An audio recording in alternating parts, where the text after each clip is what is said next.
Ladies and gentlemen, welcome. I'd planned to open with the timeless quote, there are decades where nothing happens, and then there are leaps in technology, governance, climate action, multilateralism, and international relations. I'm struck actually by a bolder truth. Each of last year's 52 weeks packed decades worth of transformation. And perhaps I'd exhale with a sigh of, has it only been 10 days to this year yet? Because it hardly feels that way.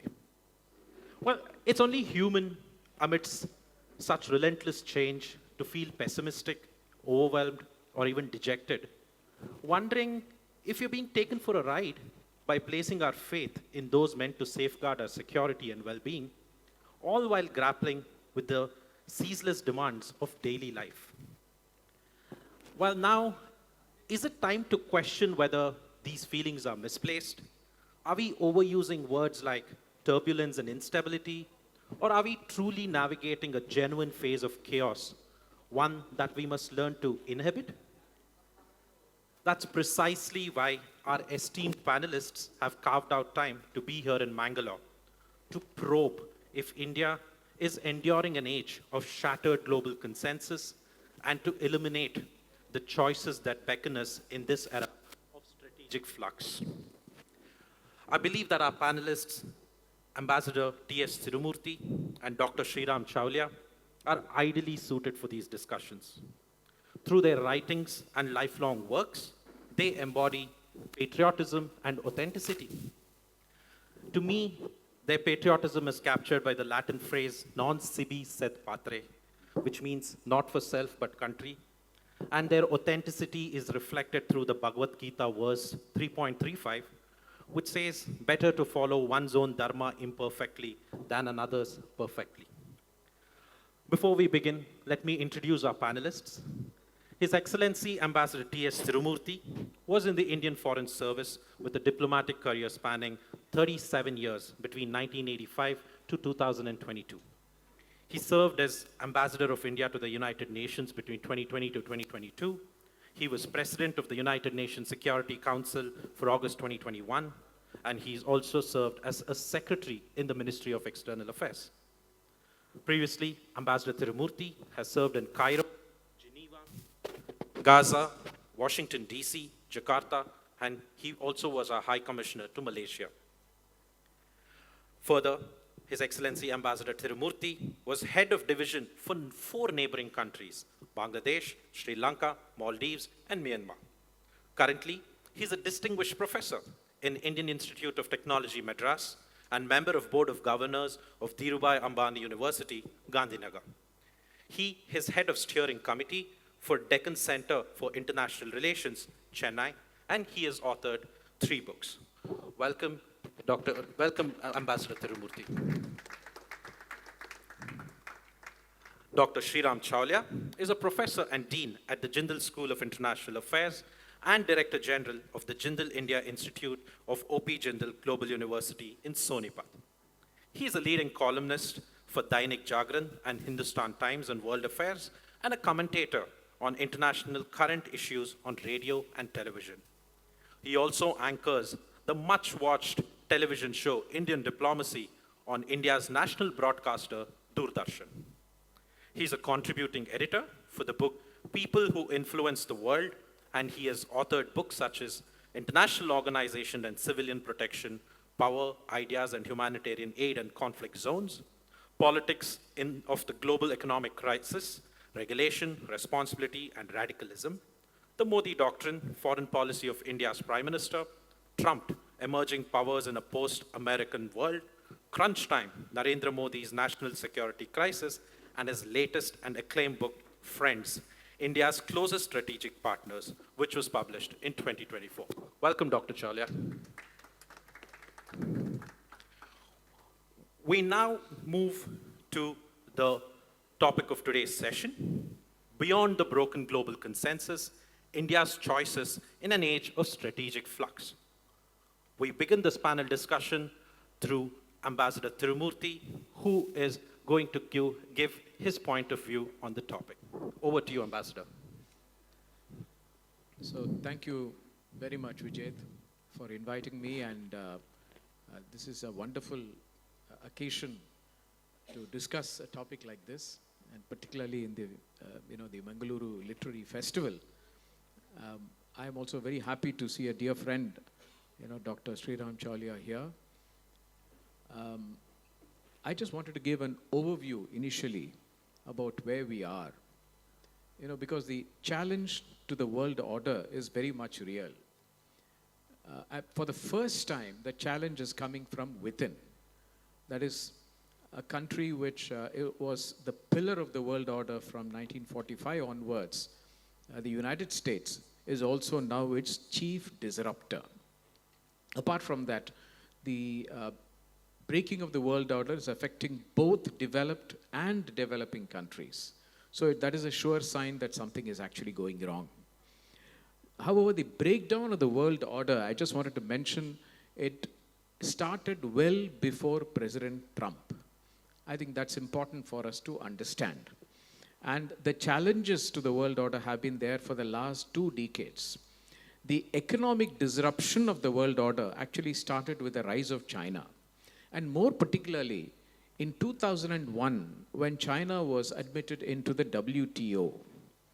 Now, a non-market economy was admitted into an organization which was supposed to uphold freedom of trade and market forces and a whole lot of other things.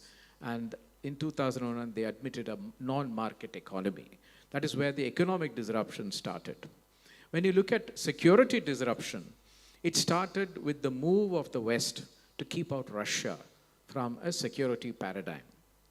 And, they tried to make sure that not only the NATO started moving its borders close to Russia, but they failed to bring Russia into an European security architecture, which is absolutely vital for European security.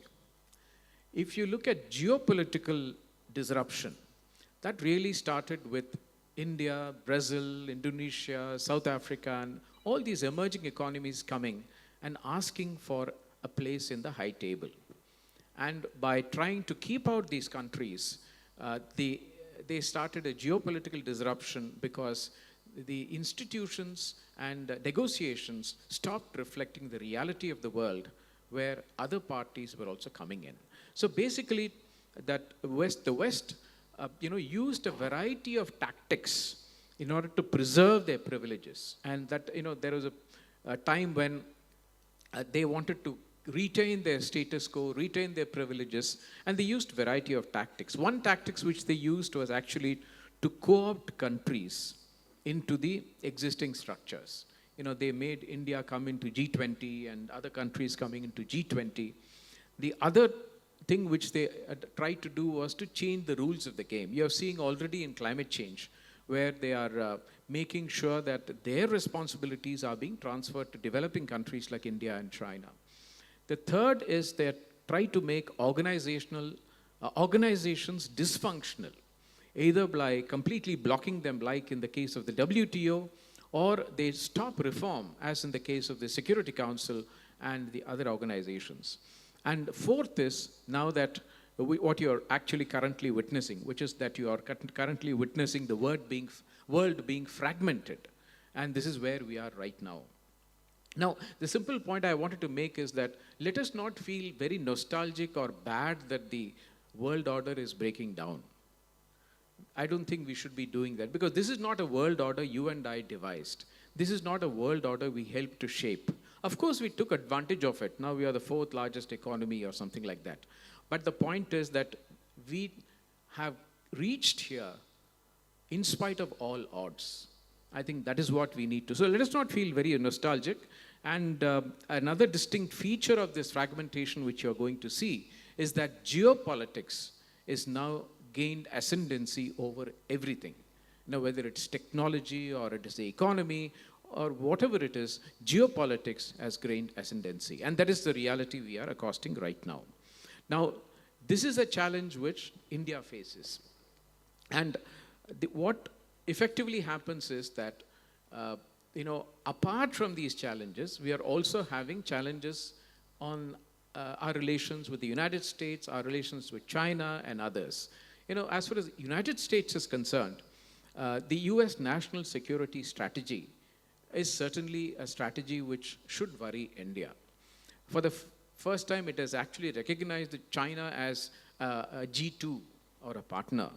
And also you have seen how Trump rolled back on all his sanctions on China, merely because China basically started levying restrictions on critical minerals and soya beans. So I think this is a very good indication, and now we are going to have President Trump and President Xi meet this year, I think on more than 2-3 occasions. So you're going to see much more of this, and this is something which India should be concerned. On the other hand, the US-India relations have taken a big hit. And there is no doubt about it. You're already seeing it. I don't have to tell you about the type of punitive tariffs which is being levied, the H-1B visas which we are having problems with, and a whole lot of other things, and particularly the support they are giving to Pakistan. Now, the much promised India-US trade deal is still much promised. We still don't have it. And see, even if the trade deal comes, the point is that unless the United States, and certainly President Trump, unless they see there is utility in India in their worldview, our relations are not going to be reset. And that is something we need to work with. And in fact, Pakistan seems to be fitting better into their worldview than India is. And that is where we are at this point. Now, to the immense credit of our leadership, we have not caved in to the pressure. You see the US allies, they have caved into pressure. And why? Because it's very simple. Because they have a huge stake in the world order, the liberal world order. So all the caving in which they have done to the United States is because if they don't, their own privileges and their own status goes down, and which will affect them. So therefore, I think, but at the end of the day, let me just say that the US relationship to India is extremely important. It is, in fact, crucial. And therefore, we have to find another architecture to work with the United States. Now, if you look at China, the tough questions on India-China relations are yet to be answered. We still don't have, the de-escalation on the border is still pending. You still have a huge trade deficit, and they are still helping their so-called iron brother, which is Pakistan. And you are already aware of the Arunachal Pradesh, the pressure which they are putting on us. And recently we also have, the building of infrastructure in Shaksgam Valley in Pakistan-occupied Kashmir, where our spokesperson has just spoken about it. So I think when you look at all this, there is certainly a lot which is coming from China, a challenge on the security and the strategic front. But I, for one, have been advocating for some time that we need to find a better, mutually beneficial way to work with China. This sort of a thing cannot be a status quo. But the whole world is dealing with China.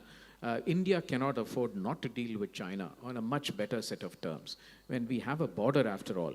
So I think that is why I think the recent move by Government of India to let the investment or ask them to bid in some of our projects, I think it's a good move to open up. I think we are going back to a slightly older policy of keeping the security and strategic separately and making sure that we deal with it. And on the other hand, we also try to open up to those where we are mutually beneficial. I think that's a good move which government has done. The EU, on the other hand, this is the time when EU should be engaging India. They have so much of opportunity, and India is very keen to engage them. So instead of, because they are also under pressure, Transatlantic Alliance, Ukraine. But instead of engaging India, all they are doing is, asking their ambassador to write editorials in Indian newspapers, and trying to advise us on what we should be talking to President Putin. I think they can do much better than that. And we also have, of course, I'll conclude. I know I'm running out of time.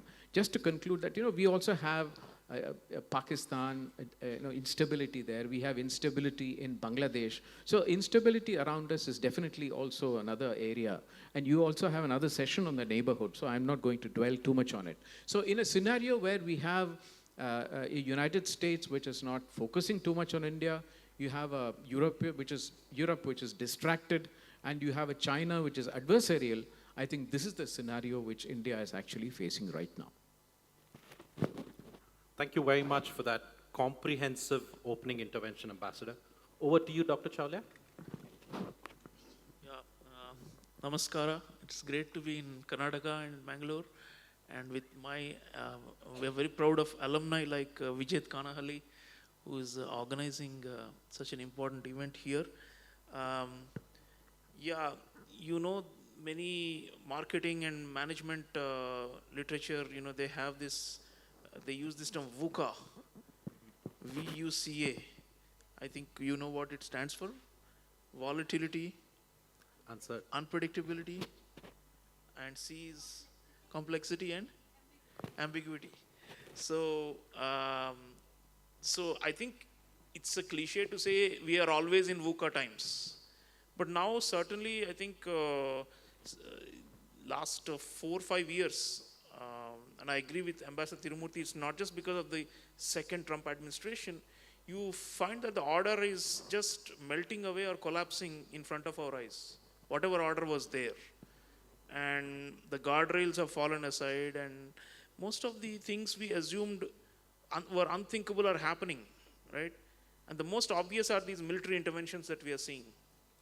Just wind back to, since 2022, the Russian invasion of Ukraine onwards, major powers are taking advantage of this weakening of the broken consensus, as this session says, and are essentially going on the offensive against much, much, much weaker adversaries or neighbors or opponents.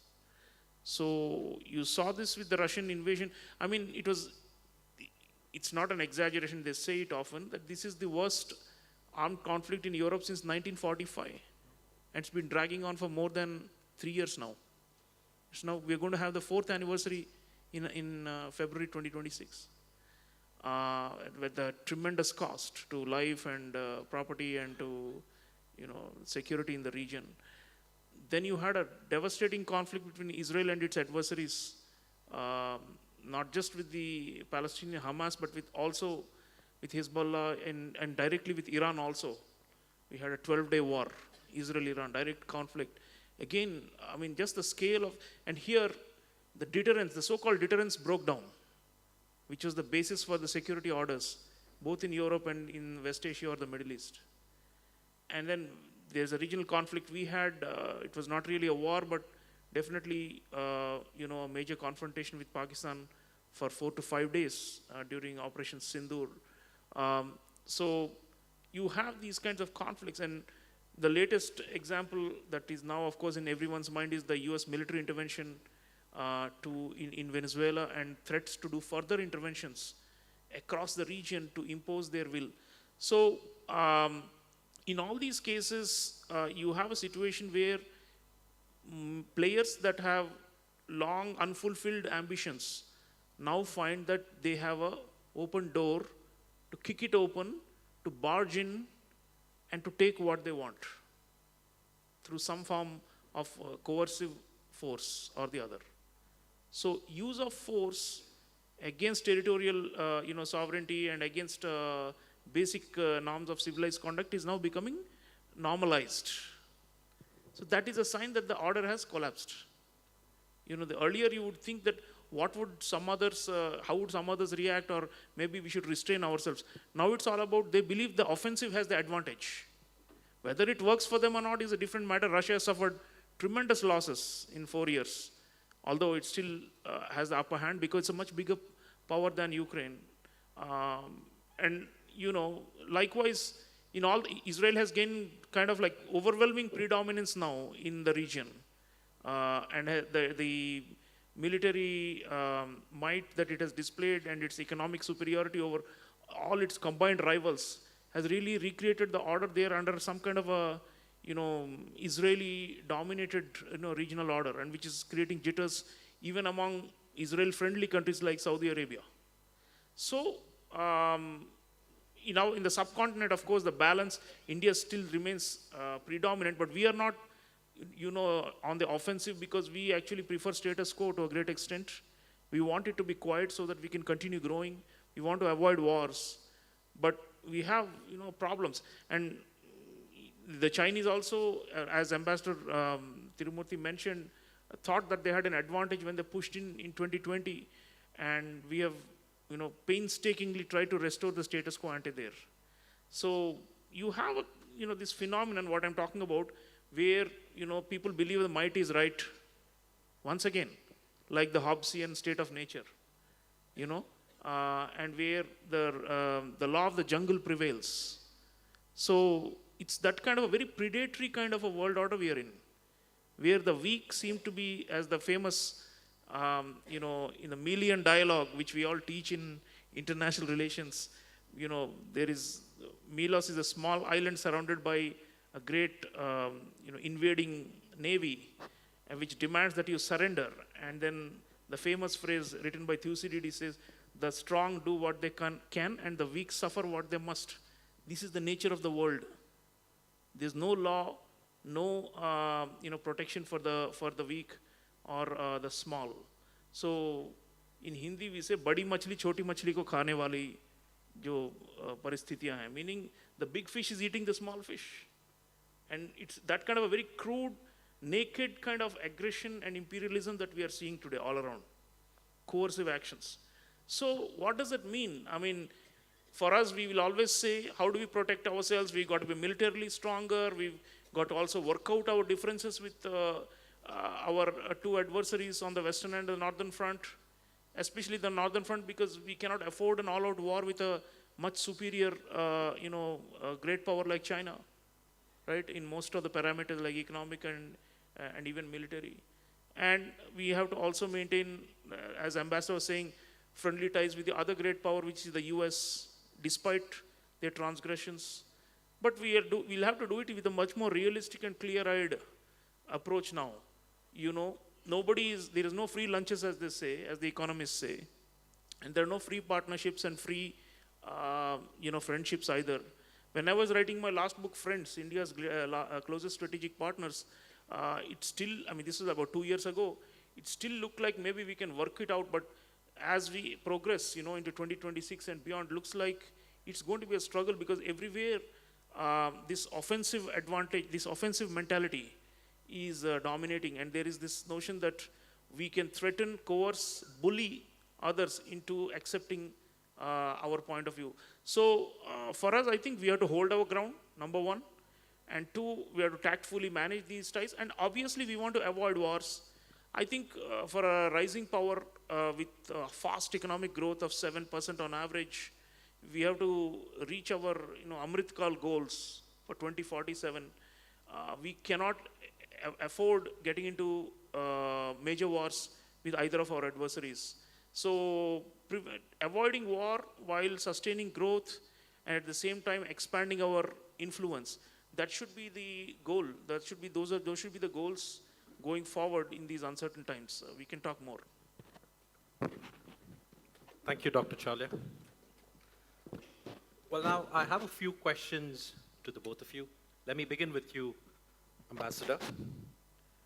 Over the course of your distinguished career, well, you witnessed the collapse of the Soviet Union, the rise of China, the acceleration of globalization, and of course the many ebbs and flows of America's power.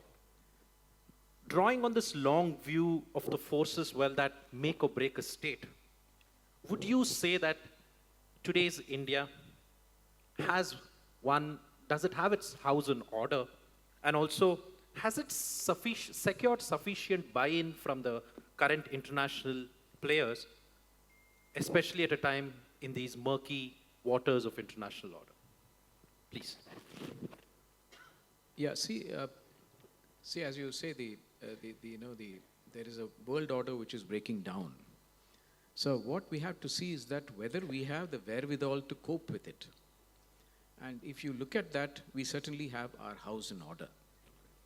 And what I mean by that is that, we have adopted strategic autonomy as a very important aspect of our foreign policy. Now, strategic autonomy, there are many people who have different views on we should not have it, we should have it, whatever. But I would just like to say, what is strategic autonomy? Strategic autonomy in very simple terms, is to create the space for you to take an independent decision based on your national interest. It is as simple as that. The more you expand strategic autonomies, the more you expand the space for that independent decision, the more you expand strategic autonomy. Now, without trying to glorify India's past, I just wanted to touch on our historical inheritance. We have always had an independent thinking. Whether you have Arthashastra, or you have, Niti Sara, or you have our own Thirukural, these are all things which gave you statecraft, how to do statecraft. You had a very unique independence movement under Mahatma Gandhi. Talked about Satyagraha and Ahimsa. You also have Buddhist thoughts which have crept in to our thinking. And let us not forget the Western thoughts under the colonists. Western thoughts on what is a nation state, how do nation states deal with each other. These are Western thoughts which you have inherited. So we have inherited a whole lot of things which have given us the basis for strategic autonomy. Let's not forget that.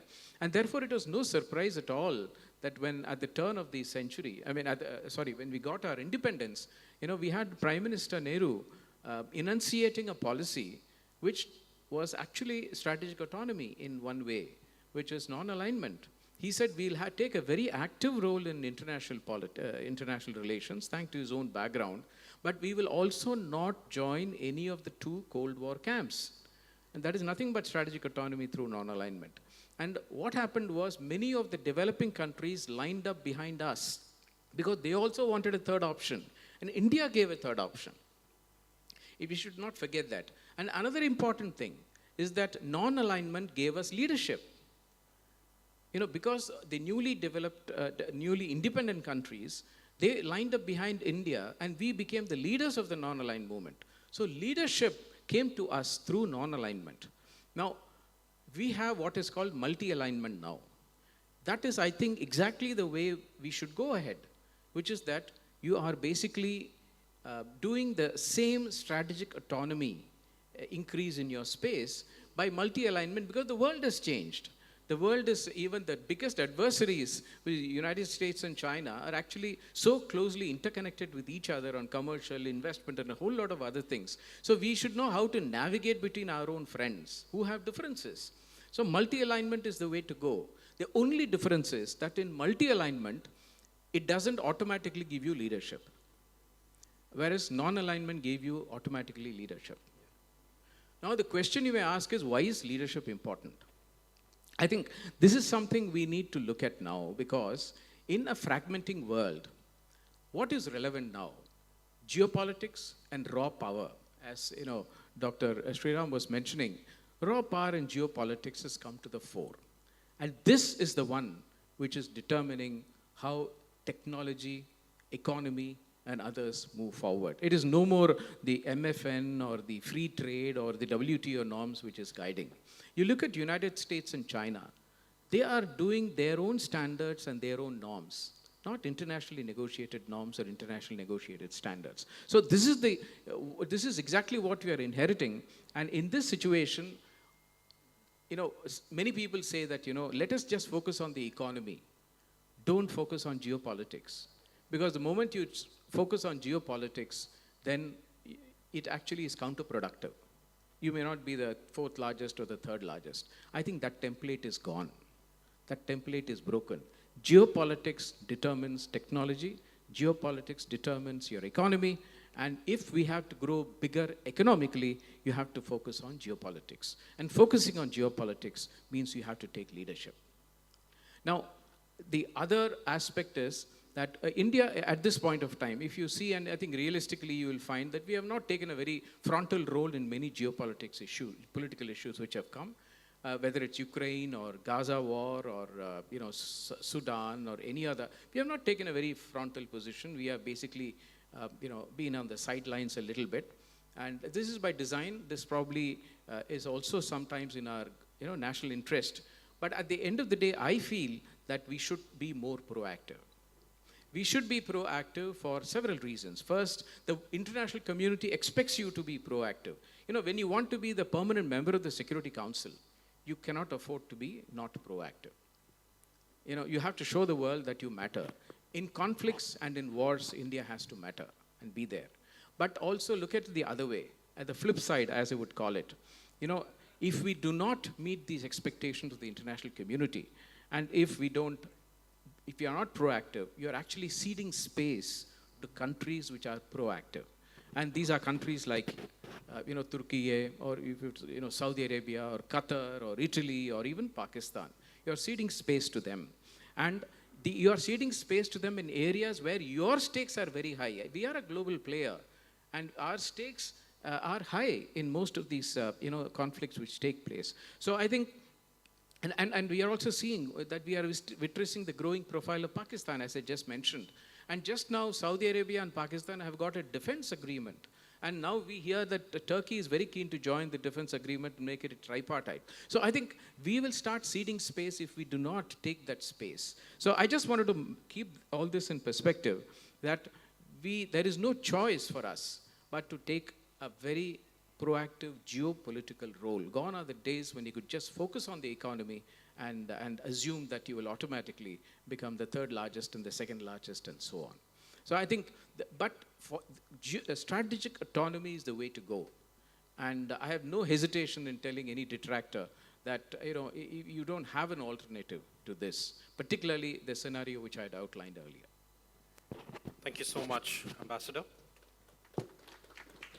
Dr. Chaulia, India is aspiring to be a developed nation, but of course it can't be achieved in isolation, because history shows us that all the past ascents, such as Japan's rise after World War II with US patronage, or even China with the largest of the US, EU, WTO, it needed endorsement of prevailing global leaders. While India's demographics and expanding economy provides strong momentum, many strategic levers of growth today remain in the hands of current powers such as US, China, and may I say even the EU. So in a world where nations are increasingly weaponizing their competitiveness, how should India strategically select its growth partners and navigate these now fractured expressways? Everything is being weaponized, as our External Affairs Minister, Dr. S. Jaishankar, has been saying, especially interdependence. So, Trump's entire trade war, agenda is based on the idea that we are the biggest buyer and consumer in the world, and so you will all have to ultimately compromise with us. I am going to raise the tariff barriers. You will come running to us and beg me for some, or give me concessions, and then I will reduce the barriers. So the idea, the liberal theory was that interdependence will reduce conflict and spread the benefits, and everyone will live happily ever after. But now, in the illiberal, this new context or the world disorder, you have weaponization. So you're right that partnerships have become more fraught, are not as straightforward as they were before. And what this means, of course, is we will negotiate with, because there's a legacy, right? Like in US, India, we have almost more than goods and services combined, more than $200 billion of trade. So we can't just let that slip away, right? So in spite of the barriers, we'll have to negotiate because there are concrete interests that have been built up over time. Likewise, but what it means is that we have to reduce dependence, right? That's the only way. So our Commerce Minister and External Affairs Minister have been using a concept of 3 selves. And I've written about this in the Hindustan Times some months ago. Self-reliance, self-defense, and self-confidence. So we have to go back. There is a kind of a self-pivot. It's forced upon us. We have Vasudhaiva Kutumbakam and all those Bharatiya values of looking out for everyone, but we have to also look out for ourselves in this kind of dog-eat-dog kind of world that we are talking about. So therefore, how do we attain that? One is the domestic factors which you mentioned, but internationally, I think we have to diversify partnerships, not place our eggs in one basket. For example, US alone accounted for almost 18 to 20% of all our exports. You know, the EU was close around 17, 18% also. So the question is, obviously it didn't affect our economic growth so much because it's still only less than 20% of the total trade basket. We're continuing to grow in spite of the Trump's tariff barriers. But in the longer run, for our exports to boom and to grow and to become even bigger contributor to our economic growth, we will need other partners, right? So that's why we are very hopeful with the EU-India FTA coming around and finally being signed. The EU leadership is coming for Republic Day, and that's going to be a game changer. Effectively, the EU market is roughly a substitute for the US market in size, in purchasing power. So therefore, that's going to be, I think, very, very crucial as part of diversification. But the EU has its own, problems when it comes to these matters because they come with the so-called values-based foreign policy, and they insist on environmental and labor standards and human rights conditionalities. They bring them into trade negotiations. And they have something called CBAM, the carbon border adjustment mechanism, which effectively a kind of like a non-tariff barrier on the grounds that, India is polluting while it is making things, which are being sold to them. So we'll have to work it around with them because that's going to be crucial going forward for us, even to have a better bargaining position with the Americans. They've been dragging the negotiations month after month after month. We were supposed to close it by October, November, as per the schedule. Then, they slapped the additional 25% tariff. So there is a problem there. And I think going by the sound bites coming from Washington, it doesn't look like they're ready for a deal yet, and they're saying that we are ready for a deal and Modi did not call Trump and therefore we didn't do a deal.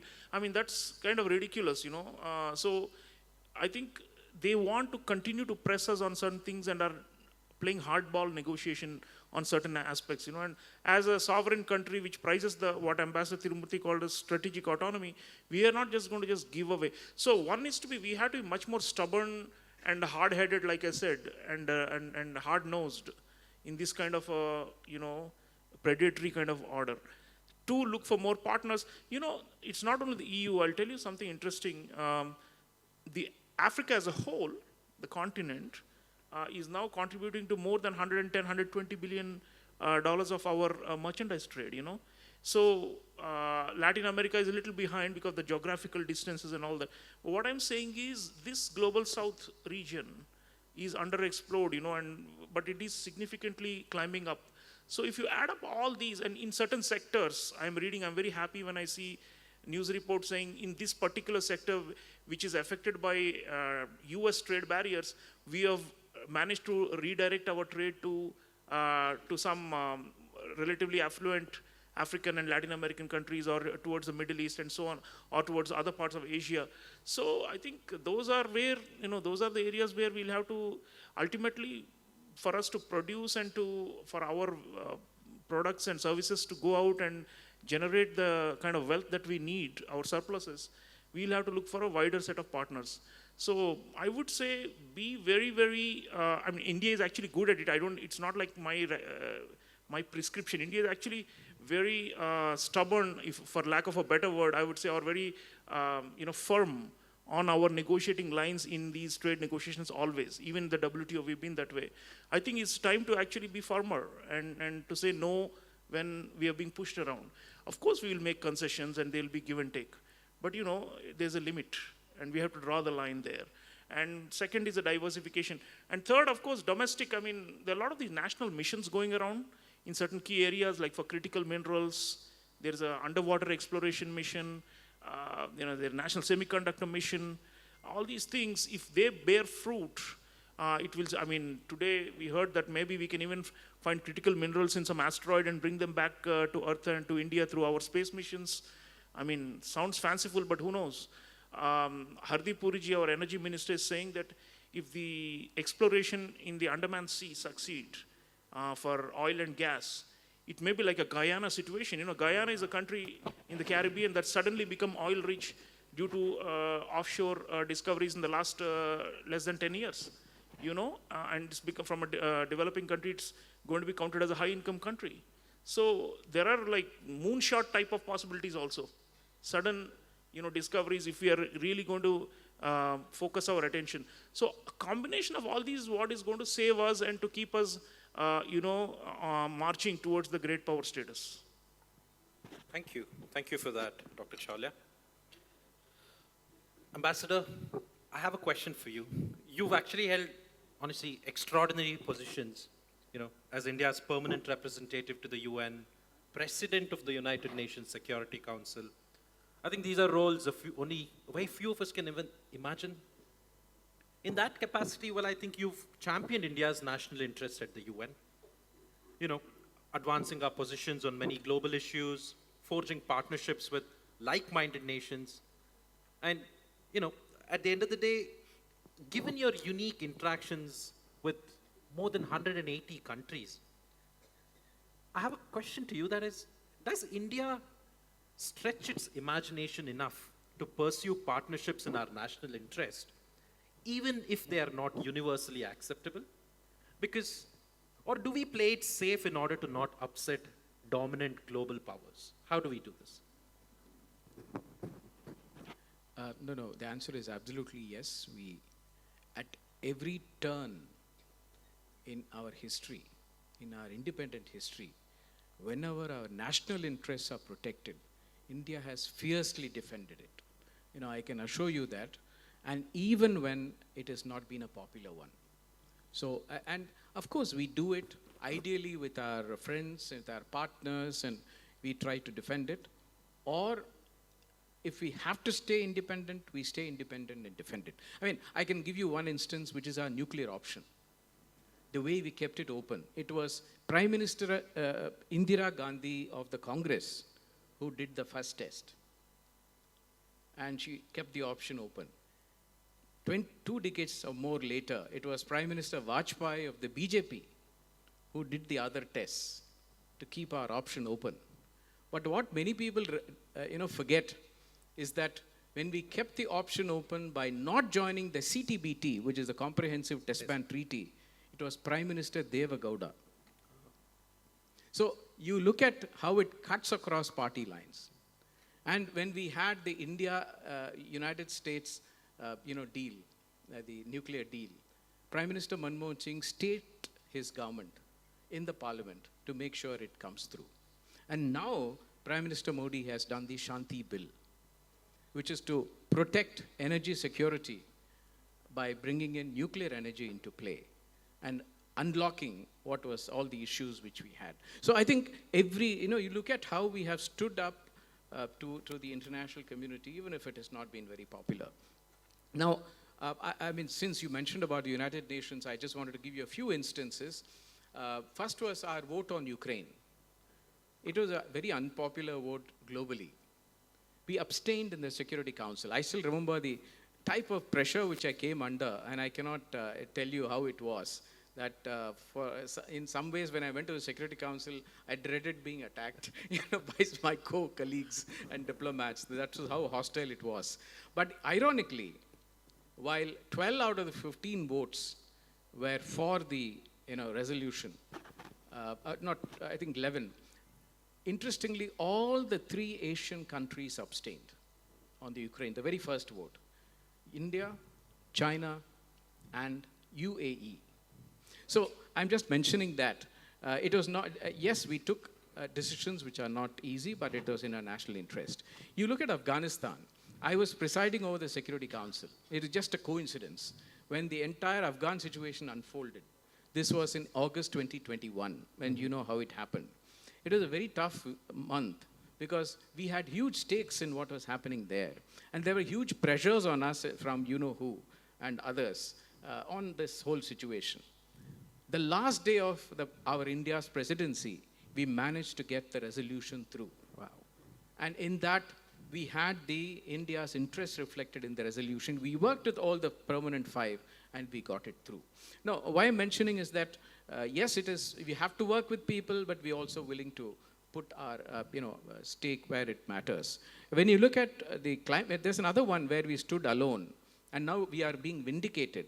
there was a resolution on climate change which came in the Security Council. Now, this was a blatant attempt to take climate change away from the discussions, which were far more scientific, into Security Council and make it into a completely politicized discussion. And who are they but the biggest polluters in the Security Council? The P5. So they wanted to make sure they held it. You know what happened? India voted against the resolution. We have not voted, I think, for God knows how many years in the Security Council against any resolution. But this time we decided we will. We persuaded Russia to vote against it. China abstained. So 12 out of 15 countries voted for, and 3 of us didn't. Russia, because it voted against, it was a veto. So India actually ended up on the right side of the resolution. And now you see what has happened when the developed countries are trying to pass off their responsibilities to us. I think we stood vindicated because we stopped it being politicized. We took it back to the Climate Change Convention to be negotiated. Now, on the global terrorism strategy, which when it was in the UN General Assembly when I was there, now, one of the things we took up for the very first time at that time in the General Assembly was we spoke against religiophobia. And that was the first time we did, not just in the General Assembly, also in the Security Council for the first time. We openly said religiophobia is not acceptable. And when the global terrorism strategy was being discussed, many countries wanted to make Islamophobia into a justification for terror.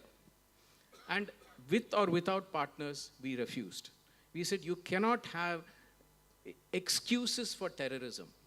You cannot at least have religion as an excuse for terrorism. We stopped it and we made sure it went out of the document. Now, why I'm saying is that these are all instances where, but we also work very closely with others. For example, the United States. It was with the United States. They not just co-sponsored, they co-signed. So as co-signatories, India and the United States tabled the proposal for Lashkar-e-Taiba terrorists to be put on the sanctions list. It's called the 1267 sanctions. I won't waste time with all these nomenclatures. But then Abdurrahman Makki, who was one of the leaders of Lashkar-e-Taiba, he was sanctioned. This was the first ever sanction with US, partnering India, and India, of course, tabling something and getting it through. And it was also the first ever sanction on a terrorist who expressly was mentioned in the sanction that he had activities in Jammu and Kashmir. Now, why I'm saying all this is that India has worked with partners, India has worked with African countries to make sure their interests are protected in the Security Council. So we don't fear to be alone, but we would rather prefer that we work with partners. That's the answer I have. Thank you so much, Ambassador. One last question to you, Dr. Chaulia, before I throw it open to the audience for 2 questions, and then we conclude. I want to ask you on Operation Sindoor. Well, it actually tested India's diplomatic power, soft power, hard power under this current government. And also, the return of President Trump, underscores that old rules of diplomacy and bilateral ties no longer apply. So I have questions to you. 2 questions. One, are you satisfied with the way India responded during Operation Sindoor? And as an emerging power, should we brace for more such tensions this year? And 2, and my final question, is New Delhi able to read Washington right under President Trump, or are others able to read President Trump better than New Delhi? Thank you. Well, I think many people were disappointed when we called off the military strikes after 4 days. So in May 2025, as you know, many people thought that we had an advantage and we should go in for the kill and, completely decapitate their entire military infrastructure and all that. But I think, like I said earlier also, our objective is not to get embroiled in long wars, and the objective was to demonstrate counterterrorism intent and capabilities and to destroy their counterterrorism, infrastructure, or at least to weaken it. And to essentially signal that we can escalate further if you provoke us the way you did in Pahalgam. So to that extent, I think the Pakistanis got the message, and that's why they came asking for a ceasefire. And President Trump may claim for 75 or 80 times that he has so far. The count is every day he keeps mentioning that I brokered peace between India and Pakistan, but we are not, at all, we are quite clear that there was no such role. So I think to that extent we got our message through, but will this stop further attacks?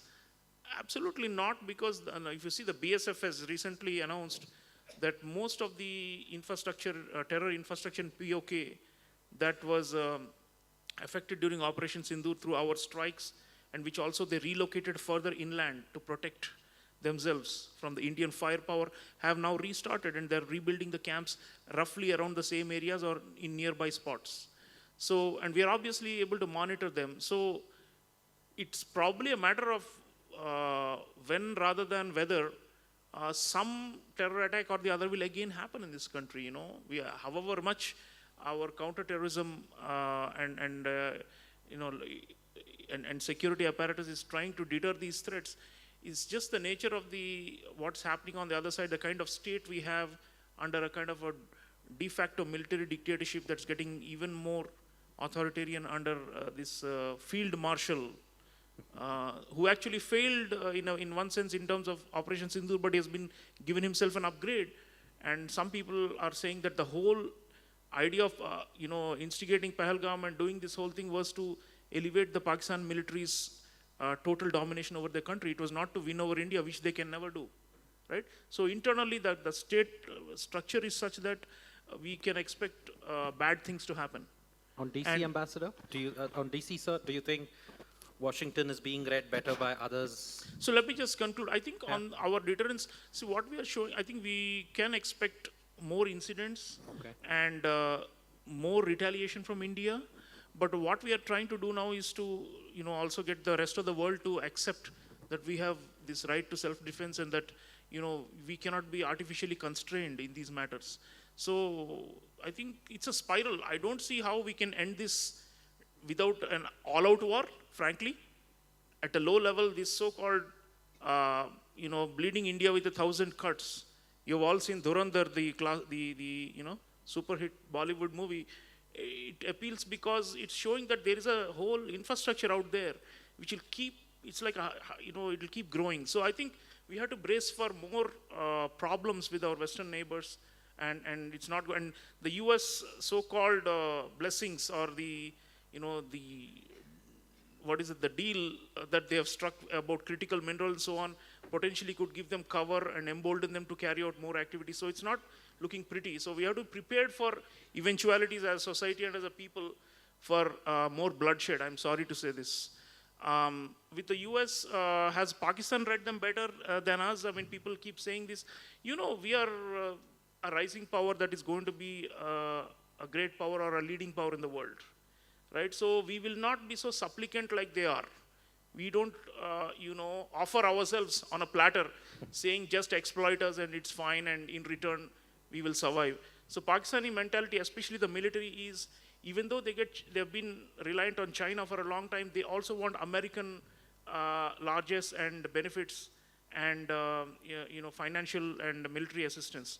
So that's why they are going all out. I mean, if you saw that bizarre photograph they shared, where General Asim Munir has gone and opened a box showing some gaudy objects to Trump, and as if it's like a movie where gangsters are meeting and they're showing, here are the diamonds, hire ginlo aur dekh lena, sauda ho gaya hamara, that kind of thing. I think that's their nature. So I don't think it is raising their stature or even enhancing their security, but they're doing it because of the military's total domination. We are a democratic country with a lot of self-respect, and our Samman, the Prime Minister says, Samman is something, Atma Samman is a big thing. So I think for India, there will be more prickliness with the US because of this reason. I don't think we have misread them. I think the whole world has been caught unawares by what Trump did by unleashing the trade wars. Everybody, in fact, Ambassador Tirumurti made a right point. Countries like Japan, South Korea, they just caved in. They promised $600 billion worth of investment in the US in return for lifting 10% of tariffs. I mean, it's not the US investing in these countries, it's the Asian countries which have to go and invest in the US. That is the demand he's making, for manufacturing to go back to the US. How can we need inward investment in this country not outward investment where our investors will go and make Americans rich. So I think there will be friction, and there will be some kind of a clash of interests here, conflict of interest. We have to manage it, like I said, because it's still a big relationship. But I don't think we misread it. If we misread it, then the whole world misread it. We were expecting maybe Trump will soften down after his election victory. Actually, he became more hardline, more radical, more ideological, and we are all reaping the fruits of that turn, that fateful turn. Thank you so much, Dr. Chaulia. We can take 2 questions and then we conclude. So, please.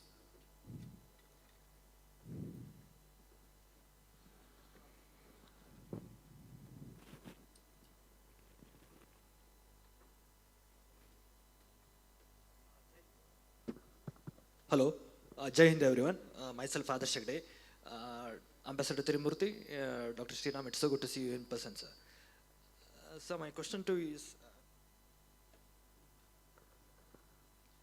to Ambassador Tirumurti, from your experience, in today's age of strategic flux, what must India protect above all else? Is it the flexibility, credibility, or the autonomy?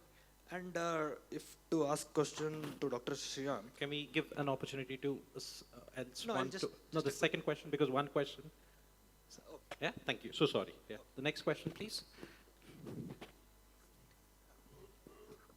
Namaskara.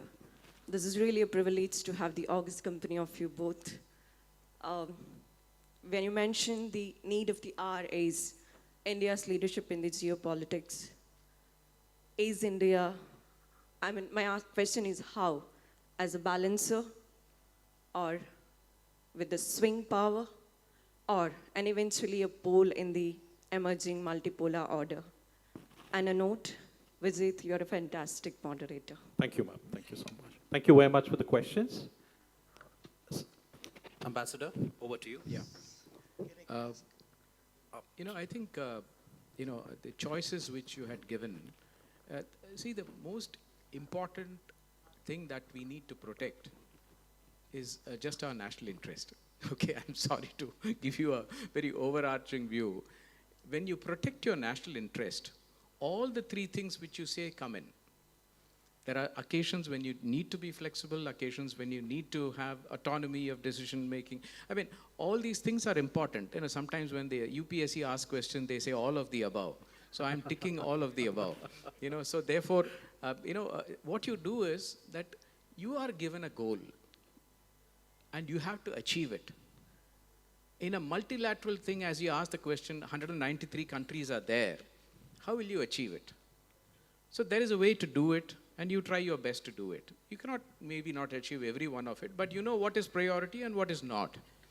But in that context, even in a difficult context, you try to achieve it to whichever way possible. And we have been taught that peace, use the danda somewhere, use something else somewhere, uses persuasion, and even war is an option to achieve it. So let us not discount all the tools which are available to us. And before I'm sure he would also like to comment on this. But on the leadership, once again, I think your thing is about whether we are a balancer or a swing power or we are a pole. Once again, it's all of the above. Because when we were in the Security Council, we were also a bridge between different opposing views.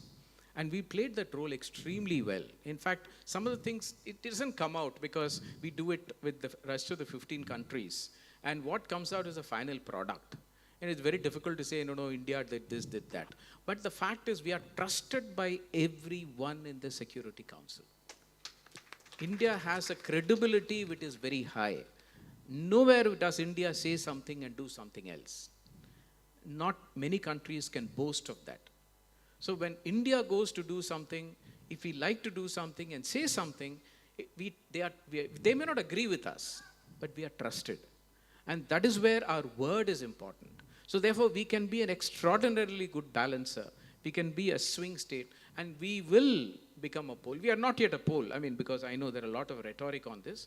My view is that if you really look, there are 2 major powers, and the rest are all emerging poles. At some point of time, we will become. But right now, we are major multilateral players. And we have a global view.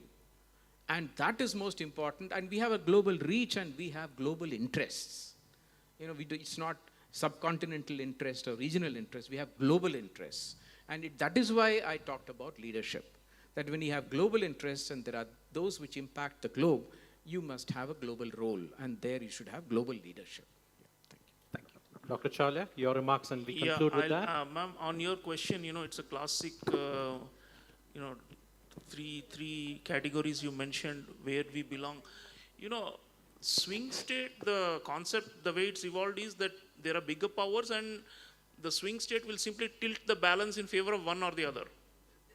The swing state in itself is more like an object, not like a subject that can become a power in itself, right? It's simply anointing or crowning one side or the other. So I have always, historically opposed the concept of swing state, because that is setting our bar too low. It's like India is taraf jhukega to the China will become even more powerful, or is taraf jhukega to the United States will become more popular. I think we have to get out of the swing state mindset. That's my view. Balancing, we have to do it. It's also in our tradition. I did an episode of my TV show Indian Diplomacy with Amrita Narlikar, one of our scholars, on ancient Indian statecraft. We were talking about the balancing and all these things. Even Kautilya's works, Dvaiti Bhava, which is the dual policy, is aligning with one in order to counterbalance another. Kings, right, in those days. So, and the other is Samshray. Samshray means total surrender, or what in today's term we call bandwagoning to some bigger power, and to take shelter under the canopy of a bigger power. And I think India, and Chanakya is very clear that if you have certain capacities and capabilities, and if you are relatively strong, middle to rising power, as Ambassador said, on a way to become great power, it's better to counterbalance than to become a supplicant or obsequious to one of the camps. So definitely balancing is the way forward. We have no option. And we will have to counterbalance China. I mean, end of the day, even though we have to work with them and we have to avoid war, the competition is inevitable due to geography and due to shared regional, security systems and all that. So I think balancing, there is no option. And it is only through balancing that we'll become a great power. So that's my argument also, that while we take everyone along in multilateral fora, in the core geopolitics, if we don't balance, we are not going to progress to becoming a great power. Because then we are setting our bar low and saying swing state is okay. I will simply favor this side or that side. My mukut, I'll go and crown one side or the other. I want to sit down alongside these two and have a crown myself, right? I want India to be number one in the world, not even number 3, right? I think we need to have that kind of drive and ambition, and especially among younger people, we see that, because we feel that they don't have as much baggage. So I feel confident going forward that we are going to be in a situation where other states are going to be seen as swing states, potentially, which will help us to become one of the big powers. Thank you very much, Dr. Chaulia. And thank you to all of you. You've been a wonderful audience. Thank you to the esteemed panelists who graced us all the way amidst their busy schedules. Thank you all very much. Thank you so much. The insights shared here have added clarity to a complex global moment. We now request the presentation of a token of appreciation to our speakers and moderators. For the same, I request Sri Sunil Kulkarni, Managing Trustee, Bharat Foundation, to hand over the mementos to the speakers.